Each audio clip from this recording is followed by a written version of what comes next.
Vamos ahora a dejar un tiempo para escuchar la palabra del Señor, que esta se enfoca en Zacarías. Seguimos en esta serie de Zacarías, esta serie que el Señor ha destinado para nosotros en este tiempo. Pero antes de comenzar el sermón, quisiera hacerte una pregunta. ¿Cuál es la verdad más importante para el cristiano? Si alguien te preguntara, te parara en la calle un reportero y te dijera, ¿cuál es la verdad más importante para el cristiano? ¿Cuál sería esa verdad? ¿Cuál sería esa verdad que para ti es la más esencial que tus hijos quieren que sepas? ¿Quieres que sepan ellos? Yo como papá me pregunto, ¿cuál es si viera a mi hija, la Mica, en los 20 años, ¿cuál es esa cosa que yo quiero que ella haya escuchado una y otra vez en el transcurso de su niñez, adolescencia y juventud? ¿Cuál es esa verdad importante que nunca debemos olvidar? Y yo creo que este pasaje de hoy nos dirige hacia esa respuesta. Pero antes te invito a que oremos. Amado Padre, gracias por tu fidelidad. Hoy día es un tiempo de celebrar. Qué locura, Señor, en estos tiempos de pandemia, donde hemos visto tanta debilidad, tanta dificultad. Nosotros en Cristo podemos celebrar tu fidelidad en nuestra iglesia, podemos celebrar a los niños, Señor, porque hay esperanza en ti para ellos. Así que, Señor, en base a esos también, Padre, queremos rogarte que nos bendigas, Señor. Queremos pedir tu bendición para nuestras vidas, para nuestros corazones, para caminar contigo en estos tiempos. Y tú, Señor, fortalece la fe de mis hermanos a través de esta palabra. Y todo esto, Señor, te lo pedimos en el nombre de Cristo. Amén. Bueno, estamos en el libro de Zacarías, y a lo largo de este viaje en Zacarías, una de las cosas que ha sido recordada vez tras vez es que contra viento y marea, a pesar del poder humano y contra toda expectativa, Dios establecerá su reino. Dios establecerá su reino. Y lo hará a través de este pueblo que ha escogido, este pueblo débil, este pueblo oprimido, pero Dios ha destinado bendición para ellos. Y las dos visiones que vemos hoy en día, estas dos profecías o visiones, esta revelación de Dios, se enfocarán en dos instrumentos humanos que Dios utilizará para sostener y liderar a la comunidad mientras se realizan los trabajos de la reconstrucción del templo. Vamos a la primera visión. Sé que estamos abarcando 2 capítulos y en el tiempo que tenemos destinado para este espacio no alcanzamos a descifrar cada uno de los detalles del pasaje. Cualquier duda que tengas, siéntete en libertad de escribirme si quedas con alguna duda, pero vamos a tratar de enfocarnos en este sermón en lo más principal. Y lo que nos muestra Zacarías es en la primera visión. Vamos a la primera visión. Y lo que nos muestra Zacarías es que de repente parece haber un problema insuperable. Josué, el sumo sacerdote, no está limpio por su pecado. Su ropa sucia representa la iniquidad que le impide acercarse a Dios. No solo se trata de una serie de pecados, sino es su condición de pecador. Zacarías nos relata esta escena donde parece ser una sala de tribunal, ¿cierto? Donde hay un juicio a punto de comenzar. El juez es el ángel del Señor que actúa como representante designado por él, y el acusado es el sumo sacerdote Josué, y el fiscal o el acusador es Satanás, a la derecha de Josué. Y es una situación realmente grave la de Josué. Es el líder espiritual de la comunidad que oficiará probablemente en la reedificación de este futuro templo. Pero claramente, él no está capacitado para hacerlo. Según la ley de Moisés, El sumo sacerdote era el intermediario entre el pueblo y Dios. Solo él tenía el inmenso privilegio de entrar al lugar santísimo, una vez al año en el día de expiación, con la sangre de un animal sacrificial para interceder por los pecados del pueblo de Dios y fueran aceptos delante de él. Él llevaba una vestidura, llevaba sus nombres en el pectoral, sobre su corazón y sobre sus dos hombreras adornadas.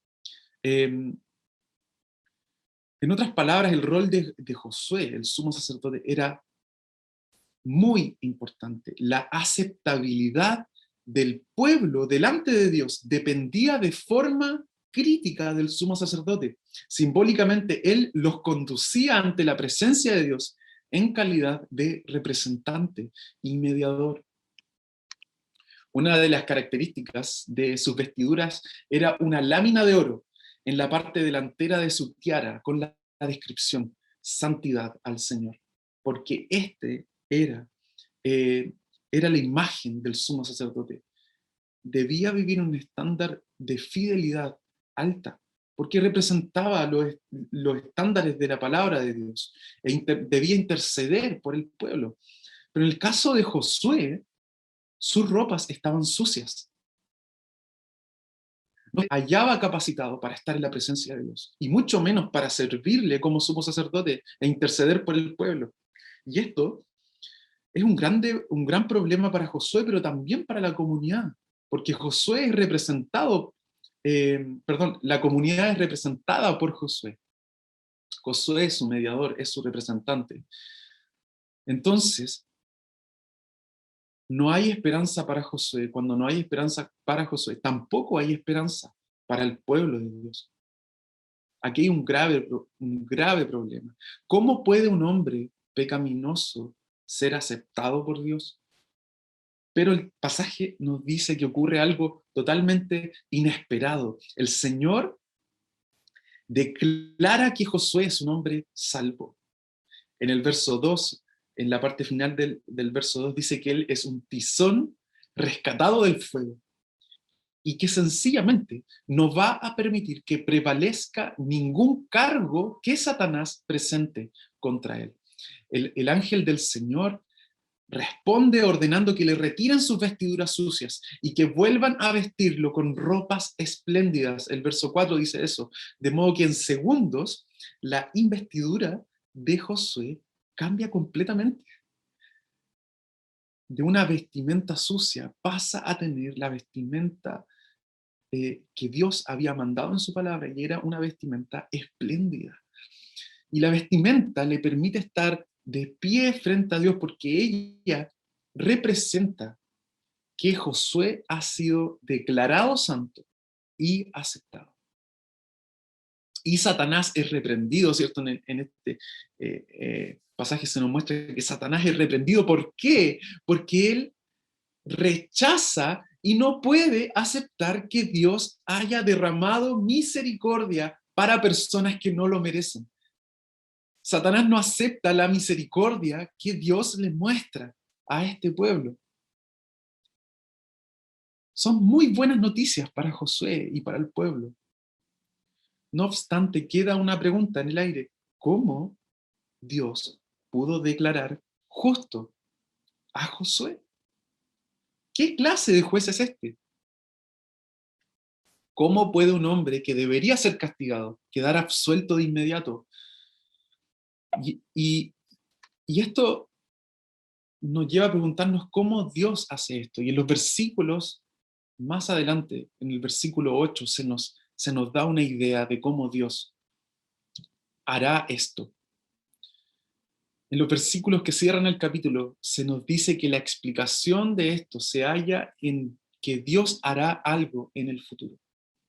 En el verso 8 se nos habla del renuevo. Isaías había adoptado la expresión de el renuevo como término para designar al futuro Mesías, el futuro rey del linaje de David que establecería el reino de Dios. En Isaías 53, verso 2, y en los versos 5 y 6, Isaías trabaja y desarrolla esta imagen del renuevo.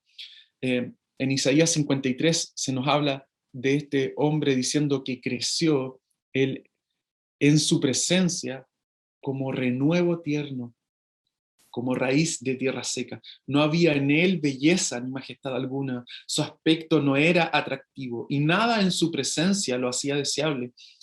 Él fue traspasado por nuestras rebeliones y molido por nuestras iniquidades. Sobre él recayó el castigo, precio de nuestra paz, y gracias a sus heridas fuimos sanados. Todos andábamos perdidos como ovejas. Cada uno seguía su propio camino, pero el Señor hizo recaer sobre él la iniquidad de todos nosotros. Isaías estaba hablando hacia el futuro, hacia un momento en que habría un renuevo y que él, este renuevo, pagaría el precio por nuestra paz. De esta manera, lo que Zacarías había visto de forma simbólica en esta imagen en Josué, el sumo sacerdote, se haría un día verdad para toda la tierra, para la comunidad entera, en un solo día, una vez por todas. De alguna manera en el futuro, Dios, a través de el renuevo, declararía justos y santos y limpios y perdonados a aquellos que serían parte de su pueblo. Al principio de este sermón pregunté, ¿cuál es la verdad más importante? ¿Cuál es esa verdad más importante que debe estar siempre presente en tu corazón como cristiano? El apóstol Pablo responde esta pregunta, creo yo, a Timoteo. En 2 Timoteo 2:8 le dice a Timoteo, no dejes de recordar a Jesucristo, descendiente de David, levantado de entre los muertos. Este es mi evangelio. El mensaje principal que Pablo consideraba, era que Jesucristo murió de manera que los pecadores se reconciliaran con Dios y recibieran el perdón de Dios. Es este mensaje que Timoteo debe defender con uñas y dientes y debe recordar una y otra vez. En 1 Corintios también capítulo 2, verso 2, Pablo expone diciendo, me propuse no saber de cosa alguna, excepto de Jesucristo y de este crucificado. Este es el mensaje. Y esto no era una fórmula teológica. El resultado para Pablo era conocer la felicidad misma, la dicha, el sentido y el propósito para su vida, como dice las palabras del Salmo 32, verso 2, dichoso aquel a quien el Señor no toma en cuenta su maldad. Esta es la realidad del corazón de todos aquellos que han entendido la obra de Jesucristo, quien es el renuevo. ¿Crees tú esta verdad? Quizás puedes decir, yo conozco esta verdad y la he conocido por años, pero quisiera preguntarte, ¿está tu vida centrada en esta verdad? No sé tú, pero puede que quizás luches con estos síntomas en tu vida de aquellos que han olvidado el mensaje del Evangelio. A menudo te falta el gozo. ¿Estás creciendo de manera regular en Dios? ¿A tu amor por Dios le falta pasión? O quizás siempre tienes esta actitud de estar buscando algo nuevo. Estás siempre a la caza de una nueva verdad o nueva experiencia que te permita tener esta seguridad con Dios. Es importante que te preguntes con sinceridad, tú como cristiano, que vives en un mundo que no conoce a Dios, que no ama a Dios, ¿en qué estás construyendo tu vida? ¿Alrededor de qué cosas estás construyendo tu vida hoy? ¿Alrededor de qué verdades estás construyendo tu vida hoy? Hoy vivimos en una cultura de lo nuevo. Nuestra cultura está saturada por completo de anuncios que llaman nuestra atención, que declaran una narrativa, una verdad que podría cambiar nuestras vidas si tan solo tuvieras esto, si tan solo dejaras y tomaras esto otro. No hay nada malo con lo que es nuevo o superior.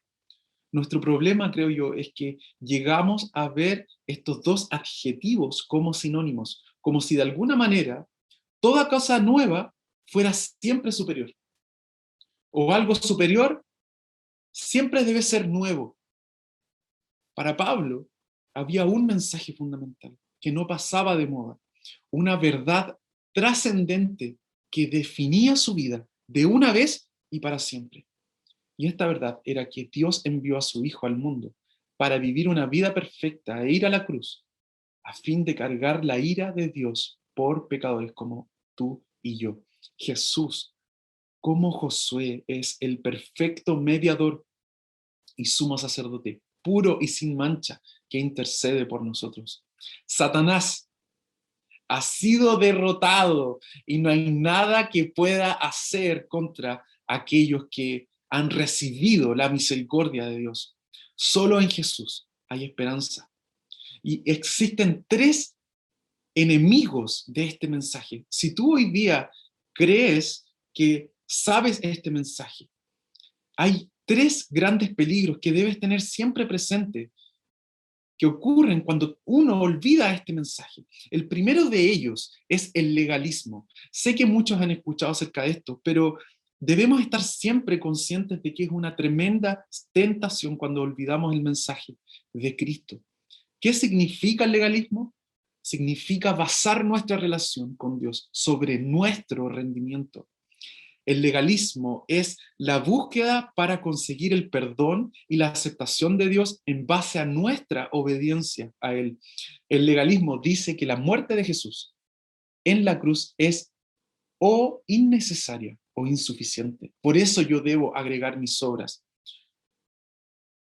La esencia del legalismo le dice a Dios, tu plan no da resultados, Dios. La cruz no es suficiente y yo necesito añadir mis buenas obras para tener seguridad de mi salvación.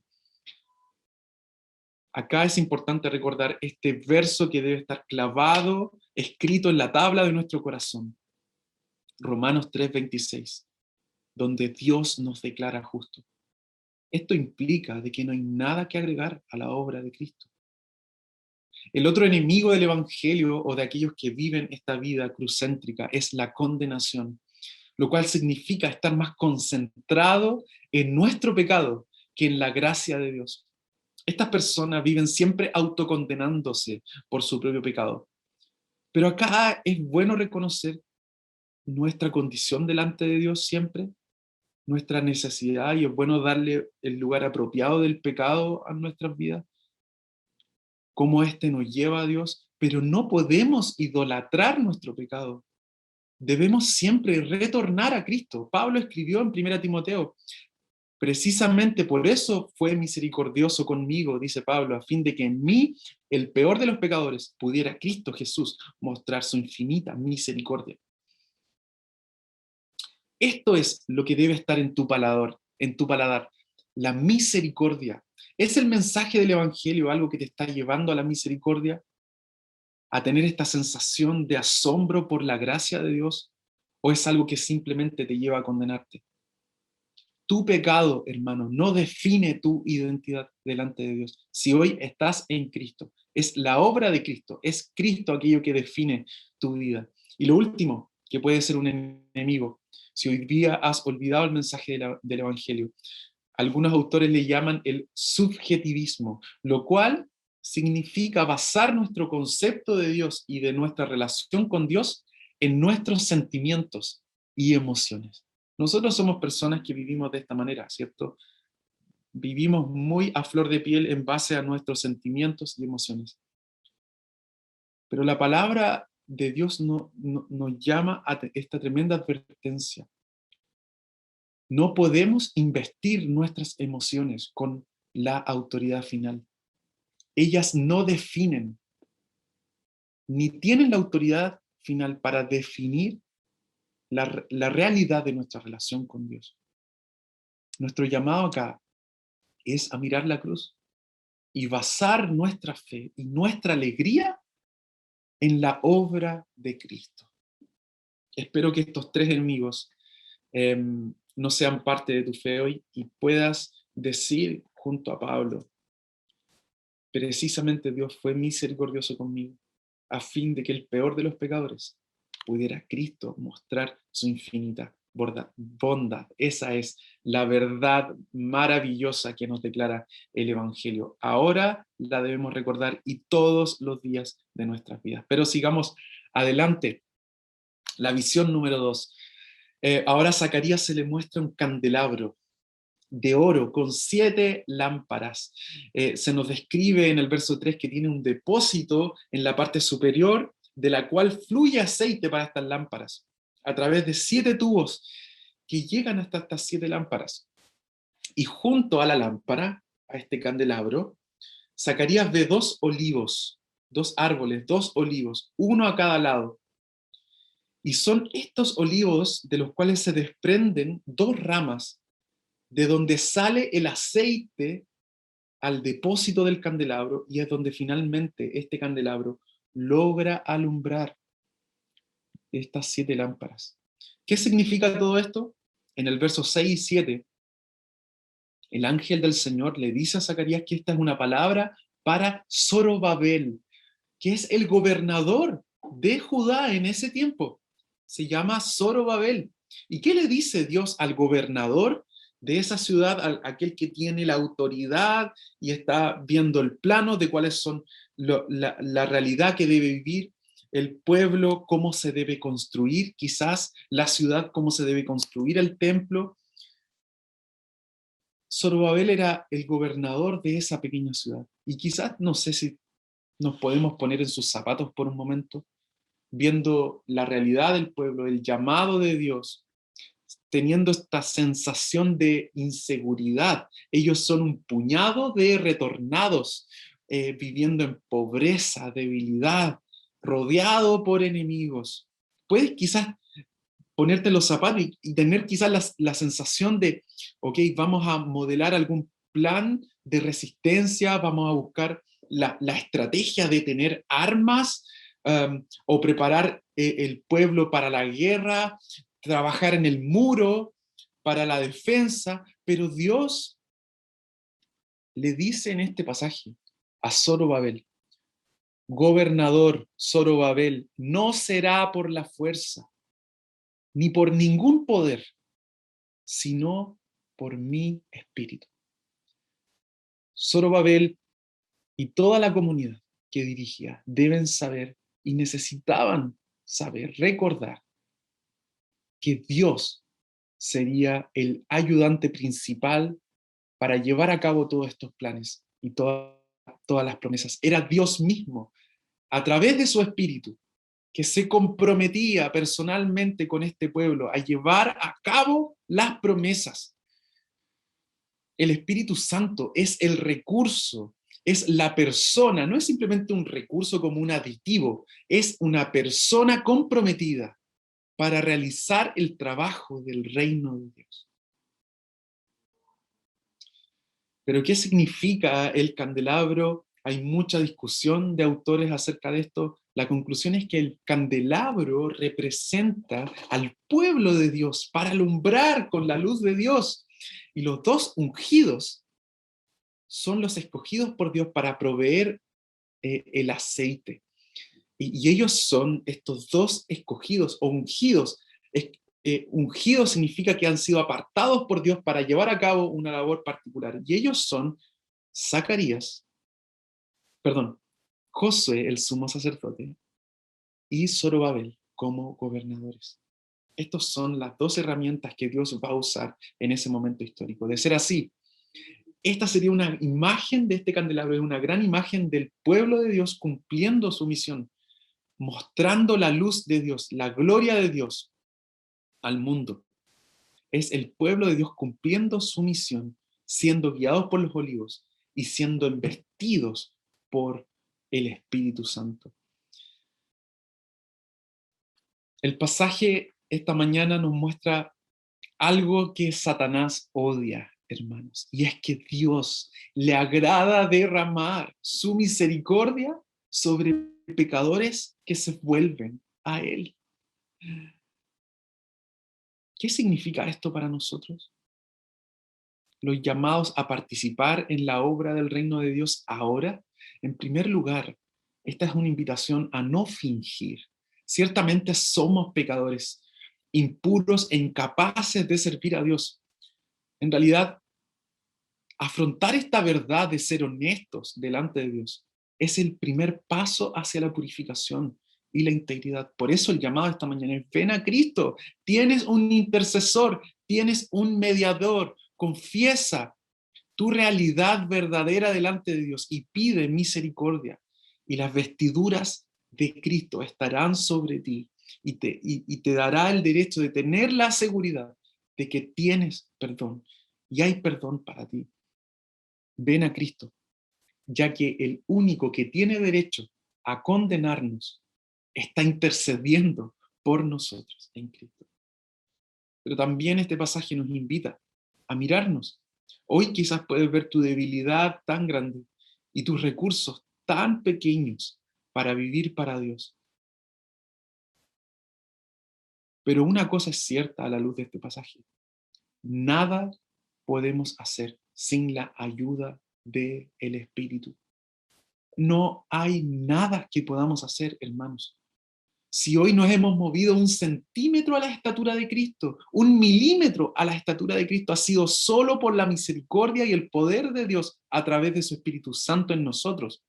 Gálatas 5 habla de esta realidad del Espíritu Santo en nuestras vidas hoy. Gálatas 5, 22 y 24 dice: en cambio, el fruto del Espíritu es amor, alegría, paz, paciencia, amabilidad, bondad, fidelidad, humildad y dominio propio. No hay ley que condene estas cosas. Los que son de Cristo Jesús han crucificado la naturaleza pecaminosa con sus pasiones y deseos. Si el Espíritu nos da vida, andemos guiados por el Espíritu. El llamado para nosotros es ser guiados por el Espíritu. Y somos guiados por el Espíritu Santo cuando somos guiados por la palabra del Espíritu Santo. Aquí tenemos este pasaje de Gálatas, nos llama a una doble actividad. Se nos dice que debemos estar crucificando la naturaleza pecaminosa con sus pasiones y deseos y estar siendo guiados por el Espíritu Santo. ¿Cómo somos guiados por el Espíritu Santo? Cuando somos guiados por la palabra que el Espíritu Santo ha inspirado. El texto bíblico que tenemos hoy en día, hermanos, no es un libro sencillamente. La Micaela, todo esto entre paréntesis, siempre anda detrás del libro, que le llama ella, libro. Quiero mi libro, el libro. Y ella, aunque ustedes no la crean, hermanos, tiene varios libros, pero la que más anda trayendo es una Biblia antigua de la Cata. Roñosa la tiene, le ha sacado la hoja, ahí anda con su libro. Pero lo que yo espero que ella sepa es que eso es más que un libro, es la palabra de Dios, eh, el milagro de la palabra de Dios. Es la palabra inspirada del Espíritu Santo, que tiene poder y la realidad poderosa de mostrar a Cristo y tiene el poder para cambiar su vida.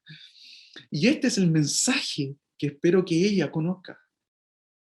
Que el libro, como dice ella, es más que un simple libro. Es la palabra inspirada de Dios. Y este es un llamado para todos nosotros a despojarnos de esta naturaleza pecaminosa y a investirnos con la palabra de Dios. Haz la palabra de Dios, hermano, el tesoro de tu vida. Allí está el mensaje más importante que debes oír una y otra vez. Y es el mensaje que esperamos que guíe a la iglesia Peñalolén por muchos, muchos, muchos años más. Te invito a orar. Amado Padre, gracias, Señor, porque aquellos que están en Cristo, aquellos que han recibido perdón, han sido bendecidos y han sido declarados justos y santos delante de ti, Señor. Gracias por la dicha que hay, Señor, en saber de que usted se deleita en misericordia. Y que esa misericordia, Padre, sea hoy día testeada por cada uno de nosotros, por cada uno de aquel que ha venido a ti esta mañana, la seguridad de que no hay nada ni nadie que nos pueda condenar en el tribunal de gracia, Señor. No hay nada ni nada. Líbranos de lo que hablábamos hoy día, líbranos de la condenación, del subjetivismo, del legalismo, Señor. Ayúdanos a vivir el Evangelio a flor de piel y a aferrarnos a tu palabra, Señor, que tu Espíritu Santo obre poderosamente en nosotros y nos vivifique y nos hagas a nosotros eh, disciplinados para despojar esta antigua vida que teníamos, Señor, esta cultura pecaminosa, ya llenar nuestra vida, nuestro corazón, alimentarnos, nutrirnos con esta vida tuya que llega a nosotros por medio de tu Espíritu Santo. Todo esto, Señor, te lo pedimos para el gozo de tu iglesia y para dar gloria al renuevo, aquel que fue crucificado por nosotros y resucitado. A Él sea toda la honra, gloria a Jesús. En el nombre de Él te lo pedimos. Amén.